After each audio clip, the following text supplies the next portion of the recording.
Good morning. सबका सुप्रभात है। प्रभु यीशु के नाम में सबका अभिनंदन। कितना अच्छा लगता है जब हम प्रभु की उपस्थिति में आ जाते हैं। प्रभु के मकसदों के लिए, उसके उद्देश्यों के लिए, उसकी योजनाओं के लिए हम खड़े हो जाते हैं। प्रभु का धन्यवाद। आज एक और सुअवसर, एक और मौका प्रभु के वचन पर मनन करने का, उसके वचन को गहराई से जानने का, उसके नजरिए को जानने का। आइए इससे पहले हम अपने वचन पर जाएं, थोड़ी सी प्रार्थना के द्वारा प्रभु की उपस्थिति में आएंगे। प्रभु धन्यवाद देते हैं आज के सुंदर दिन के लिए, इस सुअवसर के लिए। आज हम अपने आप को समर्पित करते हैं इसलिए प्रभु कि तेरी आत्मा हमारा नियंत्रण लेते हुए हमारी अगुवाई करे और हम तेरे वचन को गहराई से जानते हुए प्रभु उस पर चलन करते जाएं, ताकि तेरी महिमा को देखें और तेरी महिमा में चले। यीशु मसीह के नाम में आमेन, आमेन, आमेन। हमने अपना जीवन अपनी तरह से जिया है और जी रहे हैं। क्या आप मेरी बात से सहमत हैं? सच बात तो यही है। आज का जो वचन है उसका आधार क्या है, उसका टाइटल क्या है, किस बात पे आधारित है? Seeing life from God's view. देखो जीवन परमेश्वर के नजरिए से। देखो जीवन परमेश्वर के नजरिए से। हमने अपने नजरिए से, अपने मन से जैसा जीवन जीना चाहा, अपने आप जैसी योजना बनाई, वैसा जीवन जिया। हम ध्यान से अपने जीवन को देखें कि बीते वर्षों में, और हम पाते हैं कि अपने जीवन की योजना या तो हम बनाते ही नहीं, और यदि बनाते हैं तो वो हमारी सोच हमारे बड़े बुजुर्गों के तजुर्बे पर आधारित रहती है। हलवाई का बेटा हलवाई, डॉक्टर का बेटा डॉक्टर, बिजनेसमैन का बेटा बिजनेसमैन। यही देखा गया है, साधारणता है। सच मानो हमने प्रभु के वचन पर अपने जीवन को आधारित नहीं किया। आज इस बात को मैं पूरे हियाव से कह सकता हूं, हमने अपने जीवन को प्रभु के वचन के द्वारा के ऊपर आधारित नहीं किया। इसी कारण शायद हमारे जीवन स्थिर नहीं। भजन संहिता 119 का 105 देखेंगे हम। भजन संहिता 119 का 105।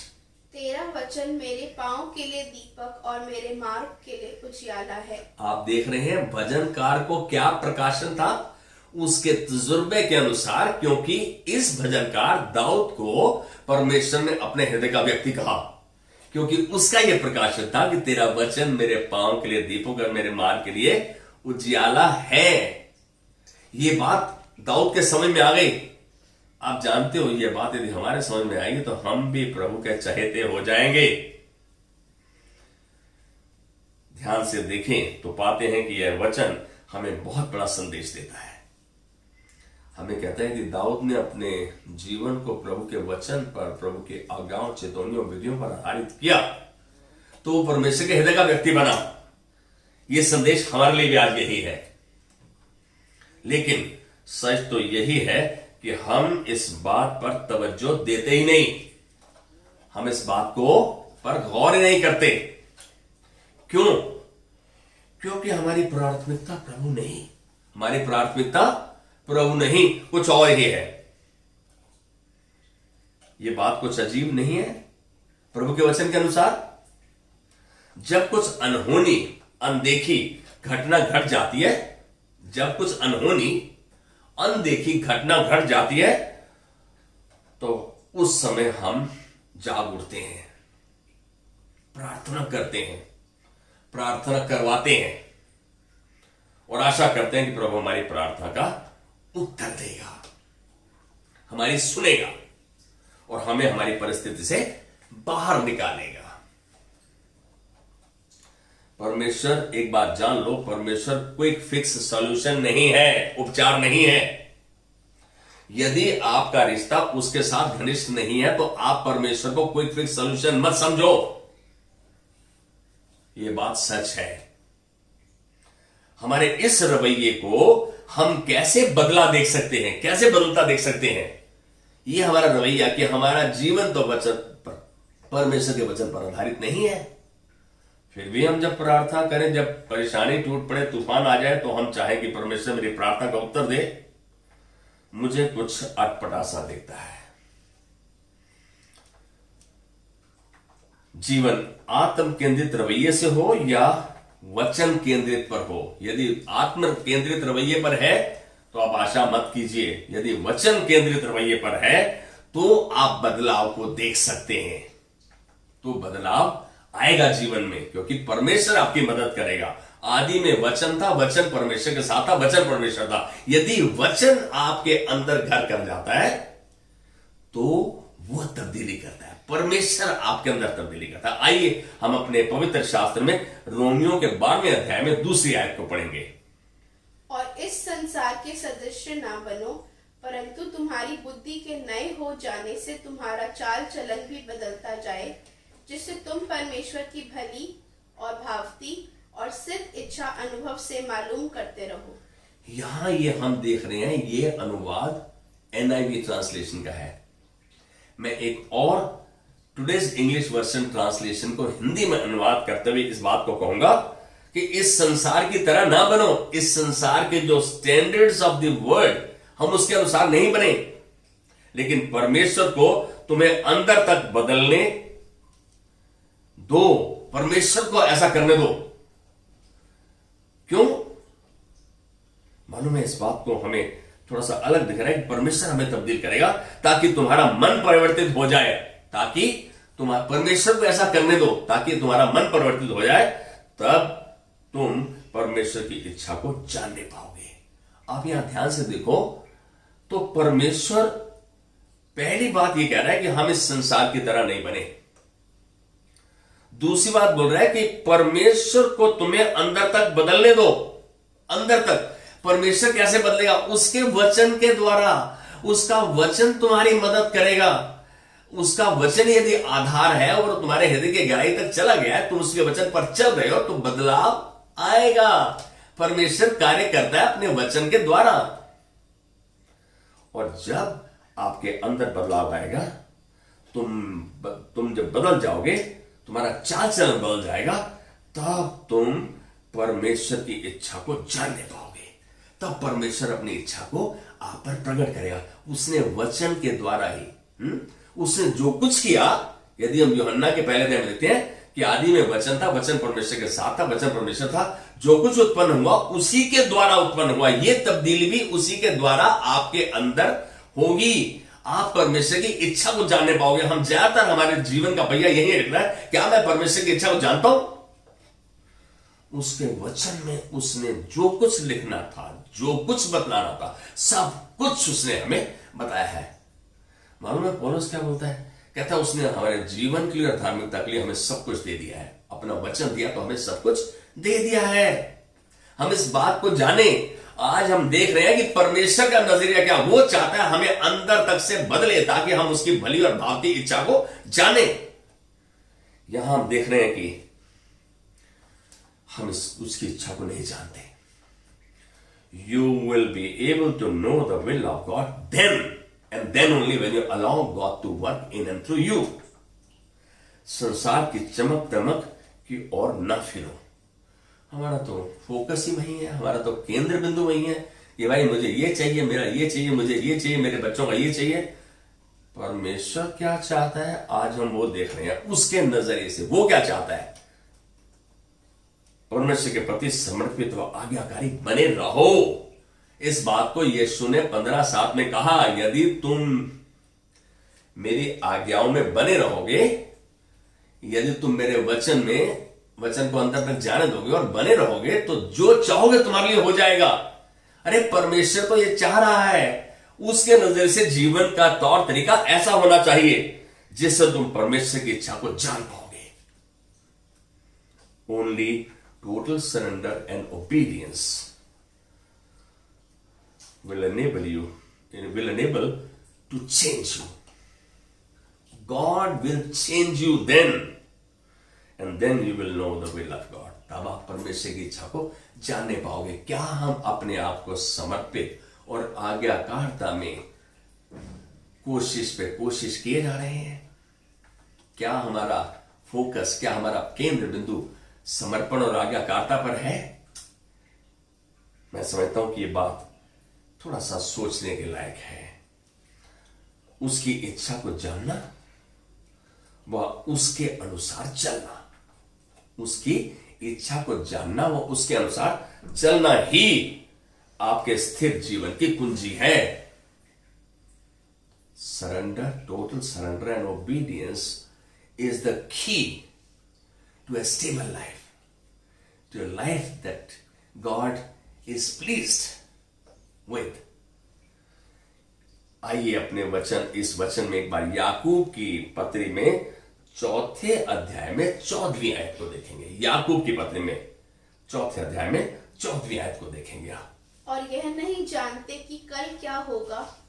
सुन तो लो, तुम्हारा जीवन है ही क्या, तुम तो मानो भाप समान हो, जो थोड़ी देर दिखाई देती है फिर लोप हो जाती है। संसार की उपलब्धियां या संसार में हमारे पास बहुत कुछ आ गया तो हम घमंड में आ जाते हैं।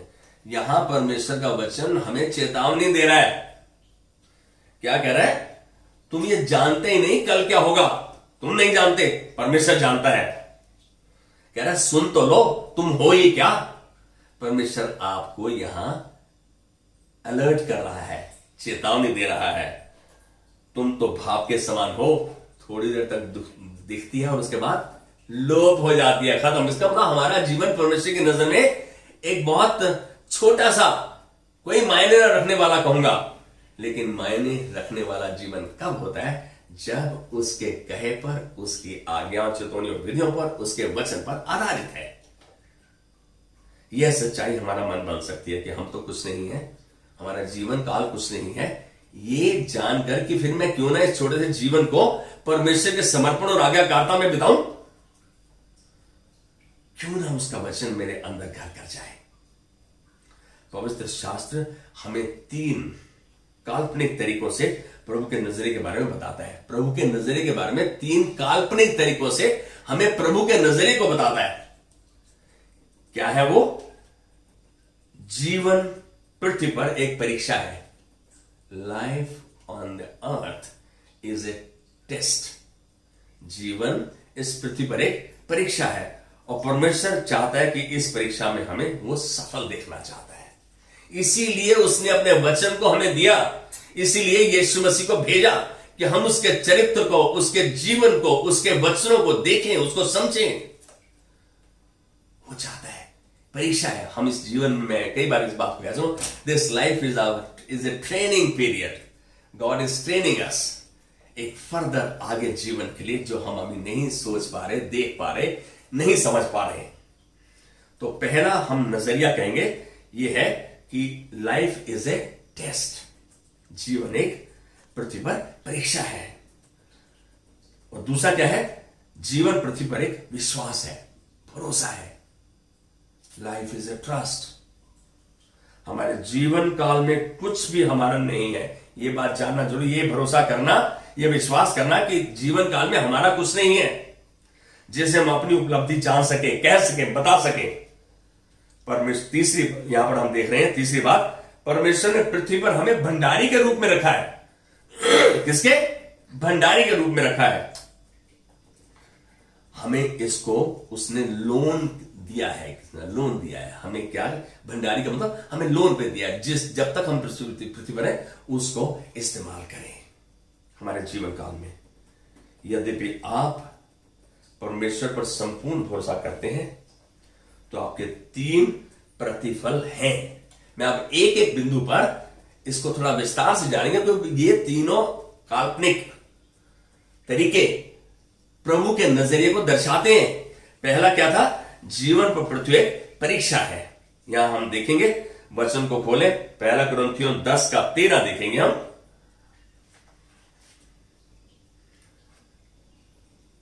1 कुरिन्थियों 10:13। तुम किसी ऐसी परीक्षा में नहीं पड़े जो मनुष्य के सहने से बाहर है, और परमेश्वर सच्चा है। वह तुम्हें सामर्थ से बाहर परीक्षा में ना पड़ने देगा, वरन परीक्षा के साथ निकास भी करेगा कि तुम सह सको। क्या बात है।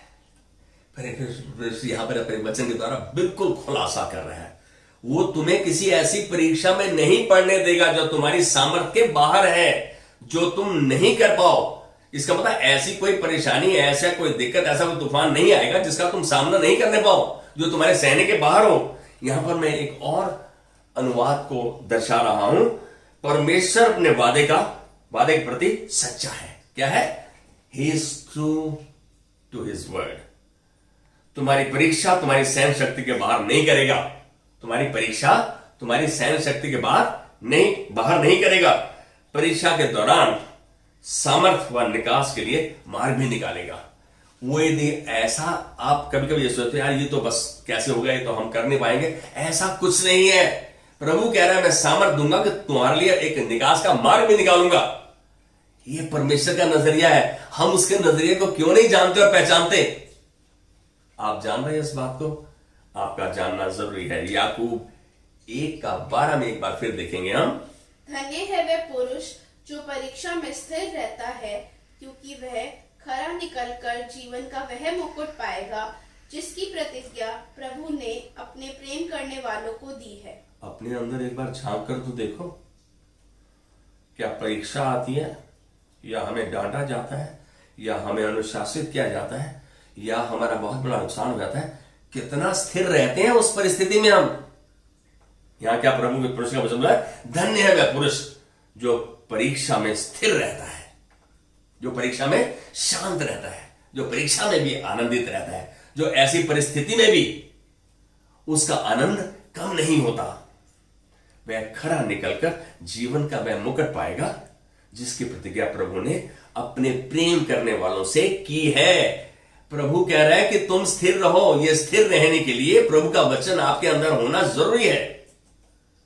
हम दूसरा इतिहास 32:31 में देखेंगे कितनी चीजें, ये एक ही बिंदु चल रहा है पहला, कि life on this earth is a test. तो भी जब बाबेल के हाकिमों उसके पास उसके देश में किए हुए चमत्कार के विषय पूछने को दूत भेजे, तब परमेश्वर ने उसको इसलिए छोड़ दिया कि उसको परख कर उसके मन का सारा भेद जान ले। कभी कभी यहां हम हिजकिय्याह राजा को देख रहे हैं। उसके पास बहुत धन था, बहुत संपत्ति थी, बहुत कुछ था, और जब बेबीलोन के हाकिमों ने अपने दूतों को भेजा इस रहस्य को जानने के लिए, घमंड में आकर उनको सब कुछ दिखा दिया। मालूम है भविष्यवक्ता ने क्या कहा उसके बाद हिजकिय्याह को? क्या किया तूने? ये सब सामान तेरे से ले जाएंगे। क्या हम सच्चाई को जानते हैं? काहे को घमंड कर रहे हैं कि हमारा है, ये इतनी संपत्ति हमारी है, हमने इकट्ठी की है। प्रभु उस समय आपको छोड़ देता है कई बारी जब आपकी परीक्षा ले रहा होता है। यहां भी परमेश्वर ने उसको छोड़ दिया ताकि उसके हृदय में क्या है उस बात को जान सके। Life on earth is a trust. पृथ्वी पर जीवन, अब दूसरा देख रहे हैं हम बिंदु। पहला था जीवन जो है पृथ्वी पर एक परीक्षा है, दूसरा है पृथ्वी पर जीवन एक भरोसा है। क्या भरोसा है? कि हमारा पृथ्वी पर कुछ नहीं है, हमारा पृथ्वी पर कुछ नहीं है। परमेश्वर ने हमें इसे उधार दिया है, लोन पे दिया है, जब तक हम यहां हैं। आप जान रहे हो, आज तक किसी को देखा है कि जो चीज उसके पास है उसकी हो गई है, उसी के पास है? हमें छोटे से जीवन काल में दिख रहा है तो उसकी है, लेकिन बाप मरा तो बेटे के पास, बेटा तो उसके बेटे, चलता रहा। यहां हम देखेंगे पहला कुरिन्थियों 4:7। पहला कुरिन्थियों 4:7। क्योंकि तुझ में और दूसरों में कौन भेद करता है, और तेरे पास क्या है जो तूने दूसरों से नहीं पाया, और जबकि तूने दूसरों से पाया है तो ऐसा घमंड क्यों करता है कि मानो नहीं पाया। मालूम है, हमारे पास जो कुछ है वो परमेश्वर की दया, कृपा, उसके अनुग्रह से हमारे पास आया है। यदि हमारे शरीर में सामर्थ्य है तो ये उसकी दी हुई सामर्थ्य है, यदि बुद्धि है तो उसकी दी हुई है, सब कुछ तो उसी का है। पहला इतिहास 29:11 में बोलता है, प्रभु पराक्रम, शोभा, वैभव ये सब तेरा है, जो कुछ पृथ्वी में है वो भी तेरा है, इसमें रहने वाले भी। तो सब कुछ जब परमेश्वर का है तो हम किस बात का घमंड करें? और हम कहते हैं हमको तो मिला ही नहीं, झूठ भी बोलते हैं हम। परमेश्वर नहीं चाहता, कहता है हम सच्चाई में जिए। पर सच्चाई केवल परमेश्वर का वचन है, उसी को आधार बना के जिए। हम यहां देखते हैं कि भजन संहिता 24:1 कितनी अच्छी सफाई से इस परिस्थिति को स्पष्ट कर रहा है। पृथ्वी और जो कुछ उसमें है यहोवा ही का है। आप इस बात को, इस सच को जान लो, पृथ्वी में और इसमें, पृथ्वी पे और इसमें जो कुछ भी है, चाहे वो मनुष्य है, जीव जंतु है, रेंगने वाले, तालाब समुद्र में तैरने वाले, सब कुछ परमेश्वर का है। हम भी परमेश्वर के हैं। तो फिर हमारा क्या है? जब हम ही परमेश्वर के हैं तो हमारा क्या है? सब कुछ तो परमेश्वर का है। ये बात हमारी समझ में नहीं आ रही। क्या बात है? और ये बात हमारे हृदय की गहराई तक जानी चाहिए कि हमारा इस पृथ्वी पर कुछ नहीं है। ये भरोसा हमको रहना चाहिए। हम देखते हैं उत्पत्ति का पहला अध्याय और 28वीं आयत में परमेश्वर ने क्या क्या किया अपने जन के लिए। और परमेश्वर ने उनको आशीष दी और उनसे कहा, फूलो फलो और पृथ्वी में भर जाओ और उसको अपने वश में कर लो और समुद्र की मछलियों तथा आकाश के पक्षियों और पृथ्वी पर रेंगने वालों सब जंतुओं पर अधिकार रखो। परमेश्वर ने आदम और हव्वा को आशीष दी, जाओ पृथ्वी को भर दो। और फिर उसने एक बात और कही कि उसने अधिकार दिया मनुष्य को, मनुष्य के ऊपर नहीं, उसने अधिकार दिया पृथ्वी पर रेंगने वाले जानवरों को, जंतुओं को, समुद्र में जो जीव जंतु हैं उन पर अधिकार दिया कि उनको साधें, उनका इस्तेमाल करें।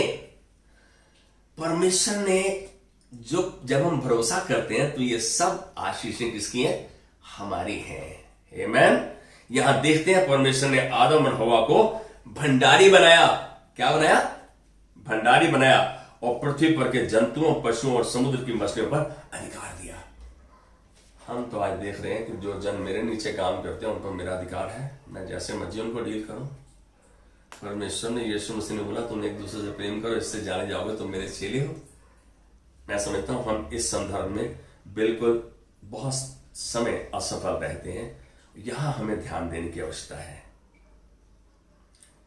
यहां पर मैं कहूंगा पहला कुरिन्थियों 4:2 में यदि हम देखें तो क्या कह रहा है यहां? फिर यहाँ भंडारी में यह बात देखी जाती है कि विश्वास योग्य निकले। आप और हम परमेश्वर के दिए हुए भंडारों के भंडारी हैं। हम भंडारी हैं और परमेश्वर कह रहा है कि वो भंडारी विश्वास योग्य हो। हम तो जीवन में कई बार अविश्वास में आ जाते हैं और अपनी मनमानी करते हैं। विश्वास योग्य का मतलब यह है जो परमेश्वर के वचन पर को जानता भी है और मानता भी है और उस पर चलता भी है, विश्वास योग्य हो। लूका 6:11 में देखते हैं इसमें परमेश्वर, हम जब इस पृथ्वी पर हैं और जब भरोसा करते हैं प्रभु पे कि हमारा कुछ नहीं है, तो ये सब बातें हमारे लिए हैं। परमेश्वर का नजरिया ये है कि हम भरोसेमंद हो। यहां लूका 6:11 में देखेंगे हम, इसलिए जब तुम अधर्म के धन में सच्चे ना ठहरे तो सच्चा धन तुम्हें कौन सौंपेगा। मालूम है संसार का धन अधर्म का धन कहलाया है। प्रभु कह रहा है, मैं इसको इस तरह कह दूंगा, यदि तुम सांसारिक संपत्ति में विश्वास योग्य न ठहरे तो तुम्हें सच्चा धन कौन देगा। उस संपत्ति पर, वो जो स्वर्गीय संपत्ति है, कौन तुम पे विश्वास करेगा उसके लिए। जब तुम इस पृथ्वी पर जब ट्रेनिंग में हो तब तुम सिंसियर नहीं हो, ओबीडियंट नहीं हो, आज्ञाकारी नहीं हो, कौन तुम पे विश्वास करेगा। परमेश्वर चाहता है कि उसके दिए हुए दानों, वरदानों, संपत्ति या जो कुछ उसने इस पृथ्वी पर हमें उसने दिया है, हम उसके प्रति विश्वास योग्य रहें। हम अगली आयत को देखते हैं लूका 12:48 में। परंतु जो नहीं जानकर मार खाने के योग्य काम करे वह थोड़ी मार खाएगा। इसलिए जिसे बहुत दिया गया है उससे बहुत मांगा जाएगा To him much is given, of him much is required. Much will be required. जिसको बहुत दिया गया है उससे बहुत मांगा जाएगा, और जिसे बहुत सौंपा गया है उससे बहुत लिया जाएगा। आप ये जानो, परमेश्वर आपके विश्वास को स्तर को देखते हुए, आपके जीवन काल में आपके चलन को देखते हुए आपको स्तर को बढ़ाता जाता है। मालूम है, जो आपने तोड़ों का दृष्टांत यदि सुना हो तो कैसे प्रभु ने जिस 3 व्यक्तियों को अलग अलग 5, 3 और 1 तोड़े दिए, तो 5 वाले ने 10 बना दिया, 3 वाले ने 6 बना दिया, 1 वाले ने जमीन में गाड़ दिया। तो प्रभु ने कहा इससे ये भी खोस लो, ये भी ले लो। अरे प्रभु चाह रहा है कि जो उसने दिया है वो जैसे जैसे हमें विश्वास योग्य पाता जाता है, हमें बड़े स्तर पर लाता जाता है, हमें बड़ी रिस्पॉन्सिबिलिटी देता है, बड़ा कार्य देता है, बड़ी संपत्ति का अधिकारी ठहराता है। ये उसका हृदय है। आप परमेश्वर के नजर से देखो, आपको वो चाहता है कि आप समर्पित रहो और विश्वास योग्य रहो। कैसे होगा ये तभी होगा जब आपका जीवन उसके वचन पर आधारित है। लूका 16:10 में देखते हैं, जो थोड़े से थोड़े में सच्चा है वह बहुत में भी सच्चा है, और जो थोड़े से थोड़े में अधर्मी है वह बहुत में भी अधर्मी है। Amen. Unless you are faithful in little matters, you will not be faithful in large ones. तुम थोड़े में विश्वास योग्य नहीं हो तो बड़े में तुम पर कौन ऐसी जिम्मेदारी देगा? नहीं मिलेगी, चाहे वो इस संसार में हो या परमेश्वर के पास हो। मैं कहूंगा इस संसार में शायद किसी तरीके से आप निकल पाए, लेकिन परमेश्वर के पास जो आशीष उसने हमारे लिए रखी है उसके लिए वो हमें विश्वास योग्य चाहता है, आज्ञाकारी चाहता है, समर्पित चाहता है। और इसके लिए हमको अपने जीवन को उसके वचन पर आधारित करना, हम उसके नजरिए से देख रहे हैं, ये वो चाहता है, उसका नजरिया ये है। क्या हम जान रहे हैं? हम तीसरी बात को देख रहे हैं जो मैंने आपसे बांटा। क्या है? यदि हर बात में आप विश्वास प्रकट करेंगे, यदि हर बात में आप विश्वास प्रकट करेंगे, इसका मतलब हर कदम पे आप वचन आपका आधार होगा, तब परमेश्वर उनके इस और अनंत जीवन के लिए 3 प्रतिफलों का वायदा करता है, 3 रिवॉर्ड्स का वायदा करता है। प्रभु, आप यदि आपका हर कदम विश्वास के ऊपर, वचन के ऊपर आधारित है। पहला है एफर्मेशन, फुल सपोर्ट, हमेशा हाँ प्रभु की आपके लिए, यदि आपका कदम विश्वास में है। दूसरा है प्रमोशन, आपको ऊंचे स्तर का वायदा करता है प्रभु। अभी आपने वचन में देखा ना, जो संसारिक संपत्ति में विश्वास योग्य ना ठहरा उसको स्वर्गीय संपत्ति कौन देगा। इसका मतलब यहां पर यदि हम ईमानदार हैं, वफादार हैं, आज्ञाकारी हैं, तो वहां के लिए भी वो धन के ये वायदे हमारे लिए हैं। पहला था एफर्मेशन, उसकी हमेशा हाँ, फुल सपोर्ट, और दूसरा था प्रमोशन, वो ऊंचे स्तर का वायदा कर रहा है, और तीसरा है सेलिब्रेशन। सेलिब्रेशन का मतलब है जब हम इन दोनों पहलुओं पर हम सफल होते हैं तो प्रभु हमें आनंद के उत्सव समारोह में ले जाएगा, शामिल करेगा, कहेगा well done my good and faithful servant, come join my celebration. देखो, यहां परमेश्वर की हृदय की बात को यदि आप जान पाते हो कि परमेश्वर आपसे क्या चाहता है, उसका नजरिया आपके जीवन के लिए क्या है, मैं समझता हूं कि हमारे नजरिए के साथ तो हम देखा, यदि हमारे माँ बाप ने जो गाइड किया, जो हमारे बड़ों ने गाइड किया, या जो हमने अपनी सोच से, अपनी समझ से, अपनी एजुकेशन से सोचा, उसमें हमारा जीवन अस्थिर रहा।